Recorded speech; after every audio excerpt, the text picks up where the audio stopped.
Satyanarayan Gangaram Pitroda, Sam Pitroda, as he is popularly known, is an internationally respected development thinker, policy maker, telecom inventor, and entrepreneur who has spent over 4 decades in information and communications technology and related human and national development initiatives. He is currently advisor to the Prime Minister of India on public information infrastructure and innovations. He is also the chairman of the National Innovation Council, where he has been spearheading the work on creating a roadmap for a decade of innovation in India. He is also the chairman of an expert committee set up to review the functioning of Prasar Bharati by the Ministry of Information and Broadcasting. Mr. Pitroda is also the chairman of the Smart Grid Task Force set up under the aegis of the Ministry of Power, Government of India. He has also been appointed one of the founding commissioners of the United Nations Broadband Commission for Digital Development. He is also part of an empowered committee on the promotion of semiconductor wafer fabrication manufacturing units in India. He headed the expert group on the modernization of railways, which submitted its report in 2012. He is also working with the Law Ministry and other stakeholders for enhancing the use of ICT in justice for improving delivery of justice. Born in Titlagarh, Odisha on 4th May 1942, his parents hailed from Gujarat and migrated to Odisha. The third among 7 siblings, he was deeply influenced by Mahatma Gandhi and his philosophy. He completed his schooling from Vallabh Vidyanagar in Gujarat and his master's in physics and electronics from Maharaja Sayaji Rao University in Vadodara. Thereafter, he obtained a master's in electrical engineering from Illinois Institute of Technology, Chicago. Throughout the late 1960s and early 1970s, Mr. Pitroda was involved in cutting-edge research work in telecommunications and handheld computing. In 1987, he became advisor to Prime Minister Rajiv Gandhi and was responsible for shaping India's foreign and domestic telecommunications policies. He started the Center for Development of Telematics, CDOT, and was largely responsible for the ubiquitous public offices. During his tenure as advisor to Prime Minister Rajiv Gandhi, Mr. Pitroda headed 6 technology missions related to telecommunications, water, literacy, immunization, dairy, and oilseeds. He was also the founder and first chairman of India's Telecom Commission. In the 1990s, Mr. Pitroda returned to Chicago to manage his business interests.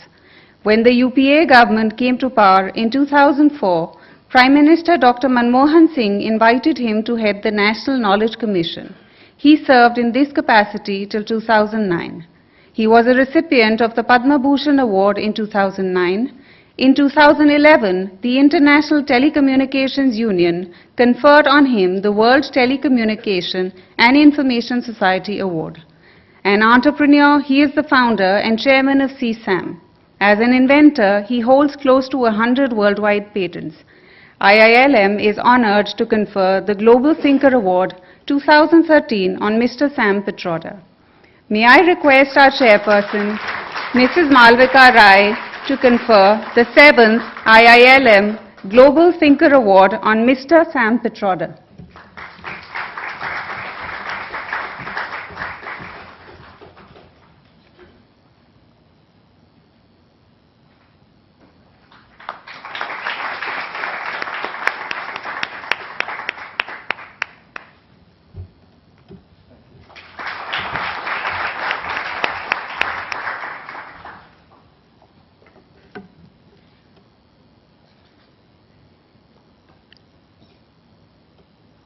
May I now request Mr. Pitroda to deliver his special lecture, Knowledge, Technology and Innovation Transforming the 21st Century.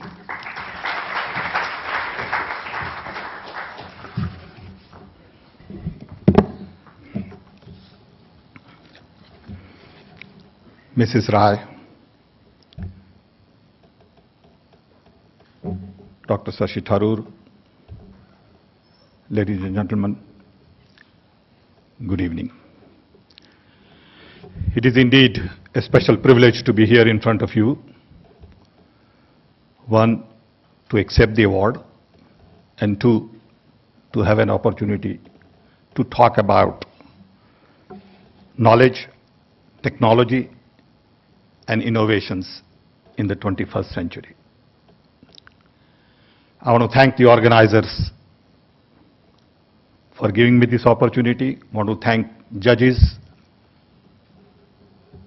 for selecting me. I'm really not a global thinker, and like Sasi said, I'm also not a very global person, but I do travel between US and India every 3 weeks. And I've been doing it for many, many, many years. So it is indeed a special privilege to talk about knowledge, technology, and innovations. 3 very important subjects,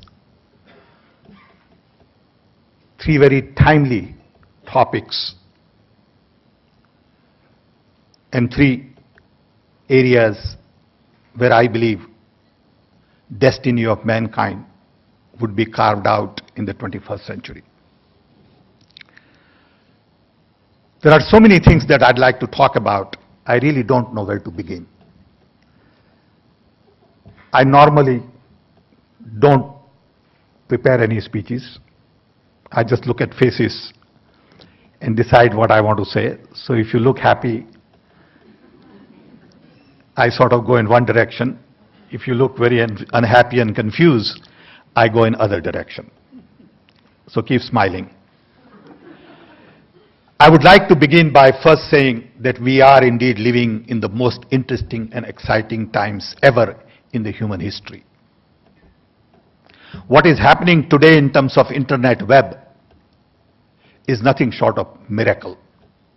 Nothing like this has ever happened for the last 15,000 years. 15,000 years ago, we invented language. And today what is going on is even more powerful than the language itself. And I want to build this whole conversation based on what's happening with the web, because it has far-reaching implications on knowledge and innovations. Technology has indeed given us great deal of benefits in the last 50, 60 years. Longevity has increased, infant mortality has decreased, transportation, communication has enhanced substantially, and technology offers lot many more unique opportunities for the next several decades to come. I have always said for the last 25 years that technology is a great social leveler, second only to death.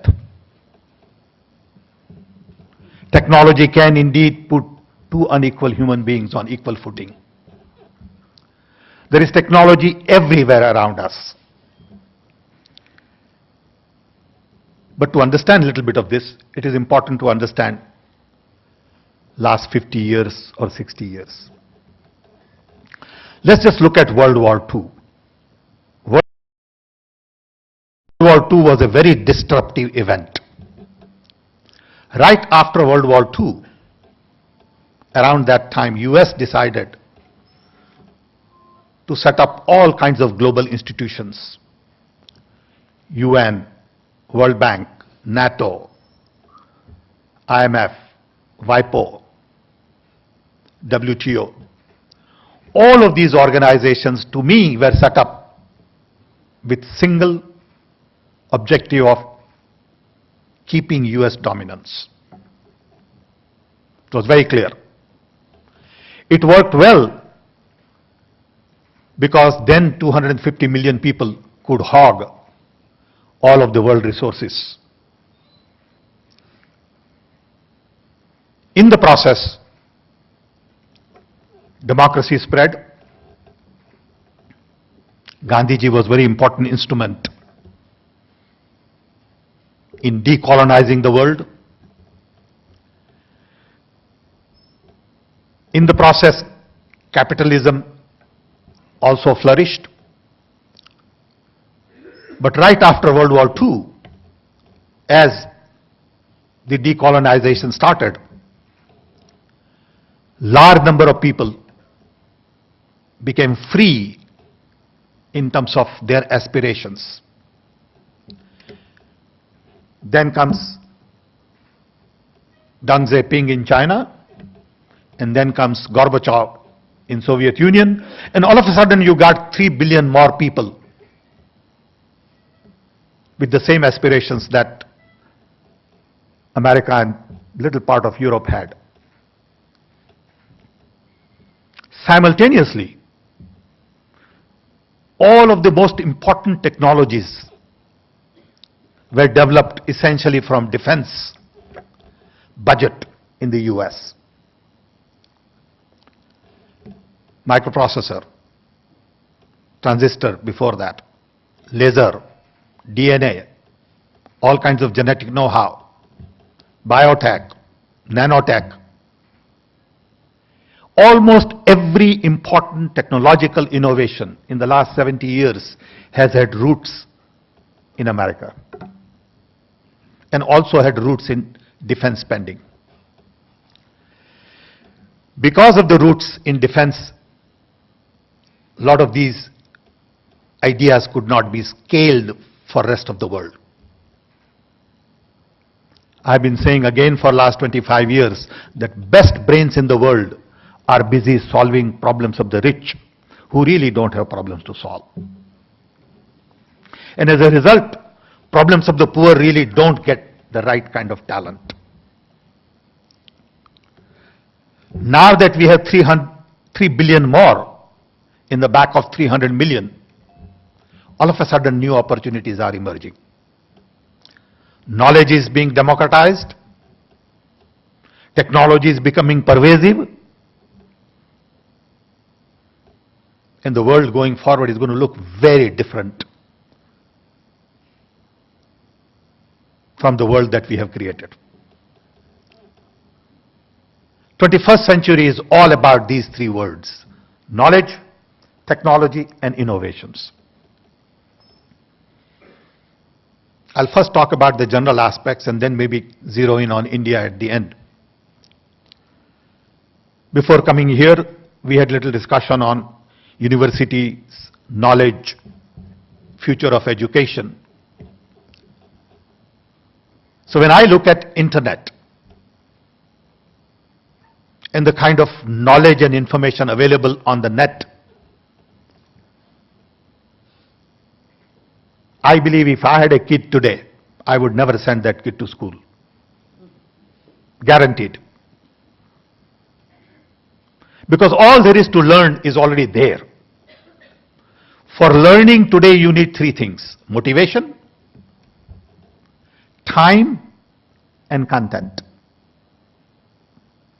Traditionally, teacher delivers content and creates content. When we think of education today, we automatically assume duster, blackboard, chalk, teacher, textbook, exam, grade, certificate. None of these things matter at all. I don't need teacher to create content, nor do I need teacher to deliver content.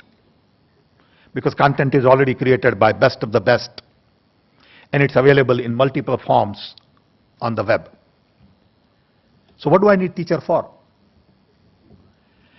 I need teacher more as a mentor. Can my uncle be my mentor? Can my parents be my mentor? Can my neighbor be my mentor?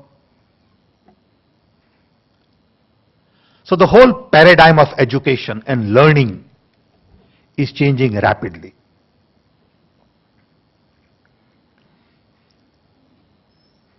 You don't need to go to Harvard or Oxford or Delhi University really to learn something. You don't need to follow a pattern that somebody decided hundreds of years ago that it should take 4 years to get a degree. I don't know who decided it should take 4 years to get a degree, but the whole world follows it. Don't make sense anymore. Do I really need certificate to exit?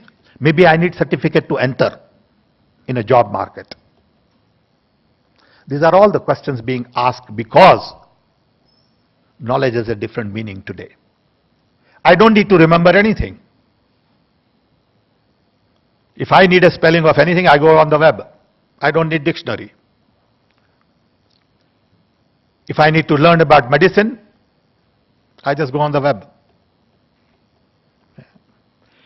Any kind of information today is always available instantly 24 hours a day. Weirdest question that you have in your mind, you wake up at 2 in the morning, you go on the web and you get an answer. We just don't know how to use this knowledge. So knowledge is already there. Of course, new knowledge has to be created. Of course, there are people who are doing all kinds of research. But the knowledge that is already there is just so much that to run a normal life, I don't need to go anywhere. To get a normal job, I don't need anybody's help. If I'm motivated, and if I'm willing to spend time. Content is loaded. It is in this kind of environment that we need to look at the new world. Technology is all about problem solving. Science and technology frontiers are taking us into all kinds of new possibilities. Today, web and biotech, along with nanotech, materials and alternate energy, will create a whole new world. The kind of possibilities that we see imagining future world are just mind-boggling. I was giving again earlier 2 examples, and I can give you probably 10. I know somebody who is looking at firefly, analyzing firefly to see what genetic material generates that kind of energy in a little bug like this. And then the idea is to inject that into trees, so trees would light up at night. There is another fellow looking at some kind of liquid solution that you give to a child when child is born. It will form a special lining in the stomach. No matter what you eat, it will make protein out of it. There are people saying, why do I take crude oil from underneath and refine it on the ground? Why can't I refine it right there and there by adding 1 bottle of something and 94 octane petrol will come out? I know of a friend who has designed a featherless chicken,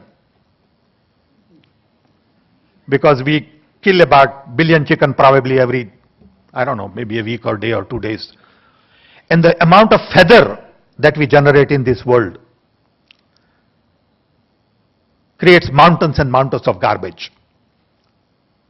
So can we really design a chicken without feather and have same food value? It's been done, already done. These are all wild ideas. No longer wild. It's all reality today. People are creating artificial eye. Today it costs $100,000. I have some Indian professor, he said, look, if you give me $5 million to start with, in $25 million, I can build that eye in India for $10,000. Can you imagine what it means to millions of blind people to have artificial eye? And this is not sort of science fiction. All of these kinds of things are possible with technology of tomorrow. I can assure you in next 20 years, there will not be any drivers. You'll just get into a car and start doing your work and program, and car will just take you wherever you're supposed to go. It's already there. Okay. What does it mean to millions of drivers? Cities would be smarter cities. These are some of the examples of disruptive technology. So you have some group of people looking at incremental change through technology to make little better product, little cheaper product. Another group of people are looking at generational change, disruptive way of doing things. And there is a lot of disruptive work going on today. And all of it relates to innovations. Biotech will have far-reaching implications on not only health, pharmaceuticals, but agriculture, fertilizers, processes, energy, you name it. I have a friend who is analyzing, why does this finger stop growing here? What is going on so that this finger says stop it? And can I change that and make this finger longer? All of these things are going on. This is what research is all about. Exploring frontiers that you had never thought of. Does it mean you are fighting nature? Perhaps. What is the idea of the nature? What was nature like before?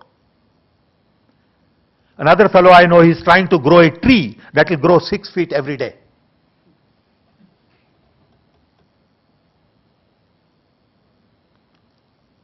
I guarantee that many of these young people today would live to be 150. Because by the time they get into trouble, technology would be so far advanced. And if they had the money, they'll fix them. I always give my example. I had 2 quadruple bypasses. I have 4 stents and I had cancer. I'm 71 years old. I work 14 hours a day, every day, 7 days a week. Thanks to technology. Thanks to science.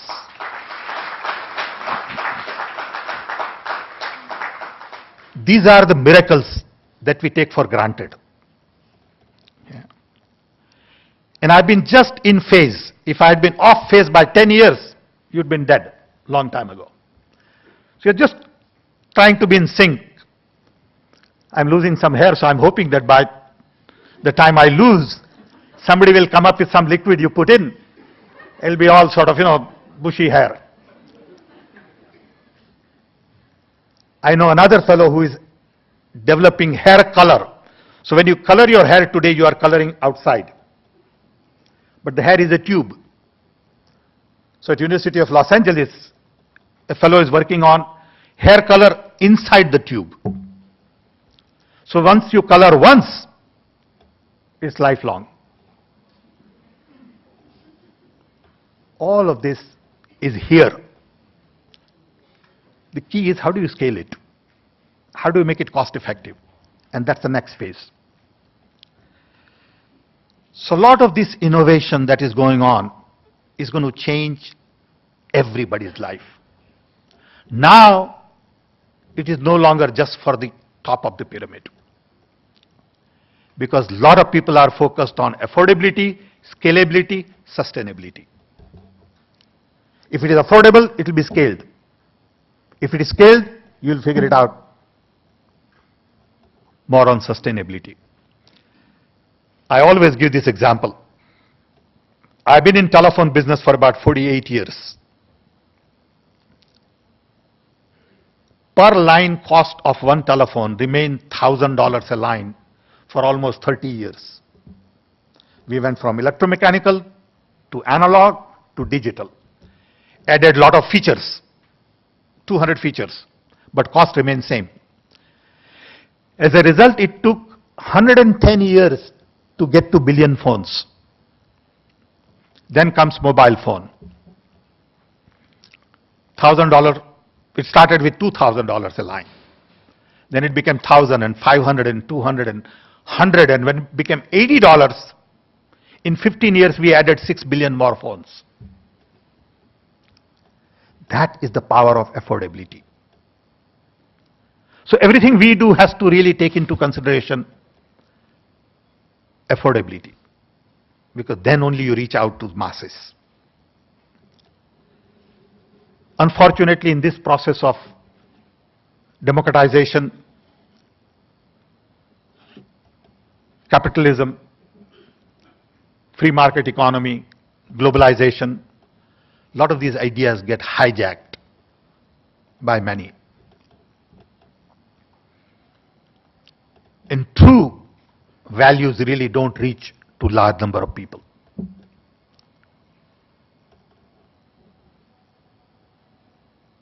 Like I talked about smart car, there'll be smart homes, there'll be smart schools. I can see a building where there is school, all kinds of equipment, no teacher. Kids just come in, learn something, go do whatever they want to do. Okay. This is not too far. I've been telling my friends in the US that if there is one major crisis coming up, and that is going to be the crisis in higher education. Because it doesn't make sense to spend $150,000 to get an MBA anymore. Because you can probably get it for 500. Okay. But these are the ideas people are not willing to challenge. Everybody wants to preserve status quo. Everybody wants to go back to what it was. And that's what is going on in the advanced countries today. They all want to go back to what it was. It's not possible to go back to what it was. You got to move forward. So you got to accept that Western world will continue to grow at 1 or 2%. And India and China, where power centers are shifting, will continue to grow at 8 or 10%. Because the population is young and increasing, where everywhere else population is decreasing and old. And there isn't much you can do about it. Okay. Unless and until Western world realizes that there is going to be a whole new paradigm in the 21st century because of technology, because of innovations, because of knowledge, they just cannot fix the problems. And I tell a lot of my friends in the Western world that don't try to fix something which is not fixable. So by pumping more money, creating this, creating that, you can't get there. Because the standards that you had set up, GDP, GNP, per capita income, foreign exchange reserve, don't mean anything anymore. You need to create new standards. You need to create new measurements. And we don't know what those new measurements are. So the Western model, mainly the American model based on consumption, that we all follow, is not scalable, sustainable, workable, desirable, reliable, dependable. What happens today is that during Thanksgiving or Christmas shopping, if American shopping numbers are good, everybody all over the world is very happy. People in China, India, Korea say, it's a great year. Why? Because Americans spend a lot of money. In the past, the world really produced goods and services only for US. And that's how you were measured. You produce goods for America, you had better foreign exchange reserve, so you were considered good. Don't make sense anymore. So we need new economics. The old economics doesn't work. I'm not an economist, so it's easy for me to say that. Okay. But I know that everything we do today is essentially obsolete. Everything. And I start from there. How do you get admission in school? How do you get a birth certificate? How do you get land record? How do you open a bank account? Everything we do is completely obsolete. I don't need to do it that way. There are better ways to do it. Are we prepared to do it? I don't know. Do I really need 3 copies of the certificate to apply for admission? Do I need gazetted officer to put a stamp in saying true copy? It just don't make sense. Okay. Many years ago in 80s, I went to open a bank account here. And I look a little weird anyway. So I'm waiting in a line and I just tell this fellow that, here is a check, I want to open a bank account. The fellow says, well, you have introduction from 2 people to open a bank account. I said, no. He said, then you can't open a bank account. I said, wait a minute. I should ask you who you are. Because I'm putting my money with you. You can't ask me who I am. What kind of system is this? So that fellow literally thought I was a madman. And he just threw me out of the line and he took the next guy. And I just didn't understand it. Because he's programmed to say, I'm the bank. I will decide. These things don't make sense. And everywhere I look around, I find we have 19th century mindset, 20th century processes, and 21st century technology and needs.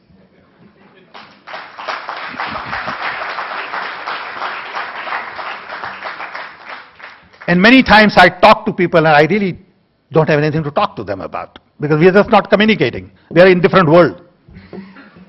Okay. I mean, the conversation that goes on in social setup is totally meaningless. I never read newspapers. Never. I don't watch news. I do not see movies. At all. I have no interest in games. Okay?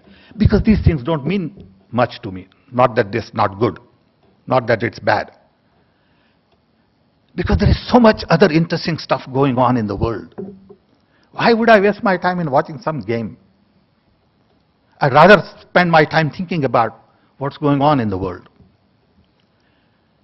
But I have to look at TV once in a while because my wife is watching. So she will go do something and come back and say, what happened? I have no idea. And she would say, but you're watching. I said, no, I'm just looking. That doesn't mean I know what's going on. And it's hard for her to understand that. She said, what do you mean you don't know? You've been looking at it for 15 minutes. I said, I have no idea what this thing is about. And whenever I watch her watching TV, and if it is Indian program, it is always about cricket, Bollywood and gossip. And nothing else. And somehow it is capturing for lots of people. And they love it. And I just don't understand. Mainly because I find so many interesting things going on in so many different areas of technology, possibilities, future, inventions, opportunities. It's just mind-boggling. The world is changing right in front of our eyes and we don't even know. It is happening so very fast that all of a sudden we will wake up one day and say, wow, what happened? That's what happened here. We had 2 million phones 20 years ago. It used to take 15 years to get telephone connections. Today we have 900 million phones and we are a country of connected billion. And it happened in a short span of 20 years. Now I am saying that what is going to happen in the next 10 is going to be 10 times more powerful and important than what happened with telecom. Just watch. What is going to happen in next 10, 20 years is we are going to democratize information. We are spending $20 billion, 100,000 crores of public money in creating public information infrastructure. You never read about it in the papers, you never hear about it in the television news because nobody gets it, fortunately. If they got it, they'll confuse it. So we are creating massive infrastructure. This government has created RTI, Right to Information. Right to information gives you right, but there is no information. Because information is locked up in Nadawali file. How do you take this Nadawali file, open it up and digitize it? And then make it available to everybody. And when you begin to do these kinds of things, you will create a whole new system of accountability, transparency, all of that. And all of this is going on. Unfortunately, this government doesn't get credit. Look at the risk this government has taken in terms of RTI, knowledge network, knowledge commission, just some of the areas where I had an opportunity to work. And there are many other areas like that. I'm just giving you a glimpse of what I know a little bit about. We have created National Innovation Council. We are creating ecosystem for innovation in the country. We are encouraging young to innovate. We are creating funds. We are building clusters. We have announced already 10,000 scholarships, Education Ministry. All of this is really to create new future. But these things take time. Telecom took 20, this will take at least 25. Mainly because we are building a nation and not building a company. It is one thing to build a company, it's another thing to build a nation. Parameters are very different. Nation can be built by knowledge, technology, and innovation. But while you are doing it, very few people recognize that you are really building a nation. Because the product doesn't come out of the factory. You can't say I've reduced cost and productivity and efficiency has increased instantly. I do believe that we are living in very interesting and exciting time, even in India. From my perspective, India has three challenges. Disparity between rich and poor, urban, rural, educated, uneducated. Demography, 550 million young below age of 25. What are we going to do with them? How are we going to skill them, educate them, provide employment, opportunities? And without technology, none of these things can be done today. Third, development. How do we expedite the process of modernization? So we are really focusing on democratization of information, innovation as a platform. And young will figure it out how to use this platform. Somebody was asking me, how will you train people for all of this? I said, don't even try. Build it, turn it loose to young people. They'll get it done. Have you ever seen a young guy reading a manual for these phones? Somebody gave me 3 months ago this BlackBerry phone, and I couldn't operate. And I'm supposed to be PhD and telecom guru and all that. I have no idea. So I went to someplace, a friend's house, and I had this 12-year-old kid. So I said, Sachin, figure it out how it works. So he goes and he comes back in 5 minutes. He says, uncle, this is how it works. I said, how did you know? He says, very simple. You do this and it works. I said, but why don't they write here that you do this? Okay.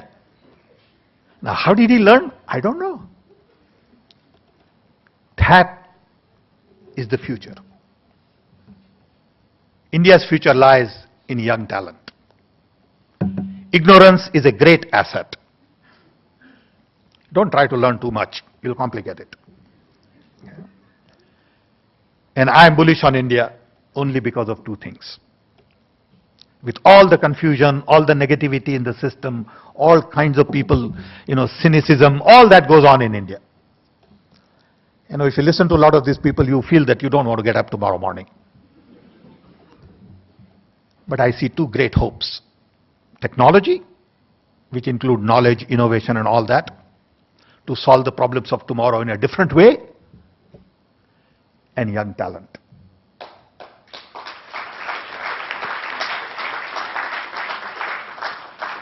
And I hope that they will lead us together into building new India. I know I can talk for 5 hours, so I want to quit. Thank you very much.